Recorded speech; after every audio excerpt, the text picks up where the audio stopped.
महाराज जी, पढ़ाई क्यों आवश्यक है? क्योंकि अभी हमें यही सिखाया गया है कि अगर पढ़ाई करोगे तो उच्च पद प्राप्त होगा, अच्छा धन कमाओगे। क्या धन कमाना ही पढ़ाई करने का लक्ष्य नहीं, नहीं, बहुत सुंदर है पढ़ाई पढ़ना। अच्छे पढ़ लिख करके अगर मास्टर बने, डॉक्टर बने, कुछ भी बने तो आप हमारे राष्ट्र सेवा करेंगे। धन तो एक गौड़ विषय है। गौड़ का मतलब दूसरे नंबर का विषय है। धन मिलेगा, उससे शरीर पोषण होगा, परिवार का पोषण होगा, वो बात अलग है। लेकिन हम केवल जीने के लिए मनुष्य थोड़ी बने। हमारा एक कर्तव्य है, हम राष्ट्र सेवा में। हम एक डॉक्टर बने तो हजारों की जिंदगी बचाएंगे, मास्टर बने तो हजारों को पढ़ा लिखा कर। अपने लोग स्कूले में तो पढ़े ना, तो राष्ट्रपति प्रधानमंत्री कहां पढ़े? स्कूले में तो पढ़े ना। तो अगर मास्टर बनेंगे तो तुम्हारे स्कूल से पता नहीं कौन कौन पढ़कर क्या क्या बनेगा। आप कुछ तो बनेंगे ना भारत के, कुछ तो होंगे, एक हिस्सा तो होंगे कहीं ना कहीं समाज सुधार के। तो उसका लक्ष्य क्यों ये रखे कि धनी लक्ष्य है, राष्ट्र सेवा लक्ष्य है? आप कुछ, एक किसान है तो वो 100 मन गेहूं पैदा करता है, 100 मन थोड़ी खा जाता है, वो समाज की सेवा में जाता है। भले अर्थ लेता है, लेकिन अर्थ बात अलग है। अर्थ खाओगे क्या? खाओगे तो अन्न ही ना। तो वो पैदा करता है मेहनत से, तो राष्ट्र का सेवक हुआ कि नहीं हुआ? एक चंद रुपए मेहनत बलपूर करके अन्न पैदा किया, और बड़े बड़े सब देश विदेशों में अन्न जाता है, लोग खाते। हर व्यक्ति का राष्ट्र सेवा में योगदान है। तो हम राष्ट्र सेवा की भावना रखें, समाज सेवा की भावना रखें। समाज में भगवान विराजमान, उन्हीं की सेवा के लिए धन की प्रधानता क्यों रखे? और जो धन की प्रधानता रखता है वो बड़े बड़े पदों में जाकर भी भ्रष्ट हो जाता है, नष्ट हो जाता है, जेल भोगता है। कोई भी हो, आज नहीं तो कल जब तुम्हारी बात खुलेगी तो तुम्हारा पोजीशन नष्ट हो जाएगी, तुम्हारी इज्जत नष्ट हो जाएगी, तुम्हारी पदवी नष्ट हो जाएगी, है नहीं हो जाएगी। तो आप ये समझो, धन की प्रधानता रखना हमें तो नहीं अच्छा लगता।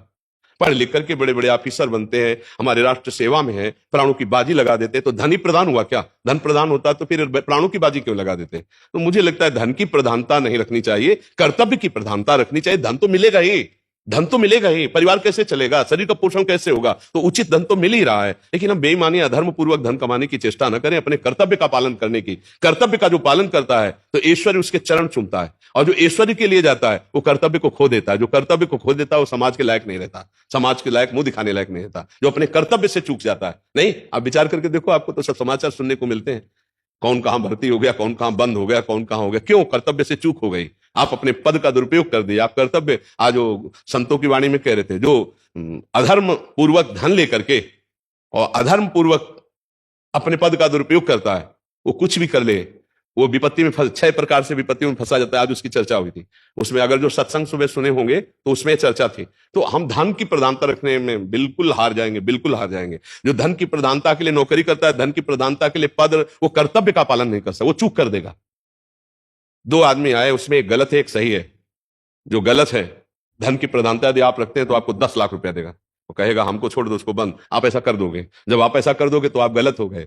आज नहीं पकड़े गए तो एक दिन पकड़े जाओगे, तो ना परिवार तुम्हारे पास रह पाएगा, और ना तुम परिवार के पास रह पाओगे। फिर बहुत बुरी तरह तुम्हारी दुर्गति होगी, नहीं होगी? आप देखो ना, कर्म ऐसा बिगड़ जाता है जो ना खुला होने पर भी आपको दंड दे देगा।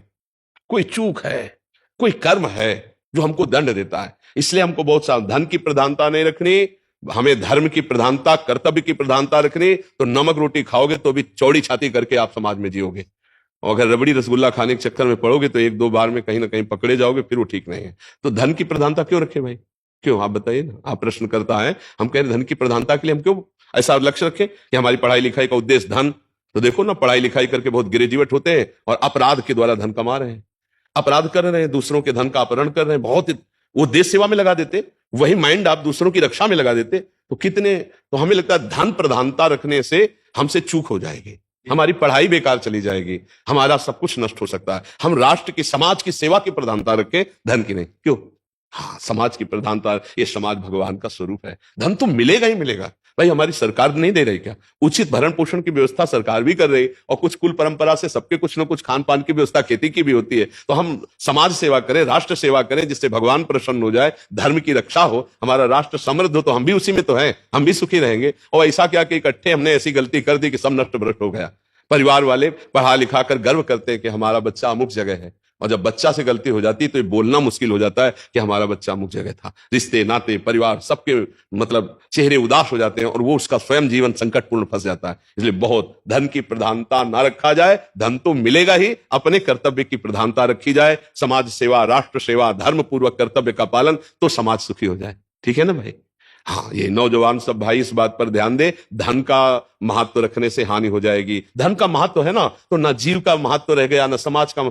धन की जहां महत्ता मुझे लगता है वहां गलती हो ही जाएगी, वह हमसे त्रुटि हो जाएगी। अगर धर्म का महत्व है तो बात बन जाएगी। तो ऐसे आदमी का जीवन नर्क हो जाता है, जिसके अंदर धन धन केवल धन चाहिए, वो निश्चित पतित हो जाता है। धर्म और कर्तव्य और राष्ट्र सेवा, ये सुख का समय, ये हमारी सुख की समझ है, इसी से हम सुखी होंगे। देखो, कोई भूखा हो, उसको रोटी पवा के देखो, एक दिन तुम भूखे रहो तो देखो कैसा लगता है। सच्ची बात, तुम अच्छे अच्छे पदार्थ पाकर उतना सुखी नहीं होगे। जिस दिन तुम किसी भूखे का पेट भर दोगे और तुम भूखे रहोगे, उस दिन तुम्हें जो आनंद मिलेगा वो अच्छे अच्छे पदार्थ पाने से नहीं मिलेगा।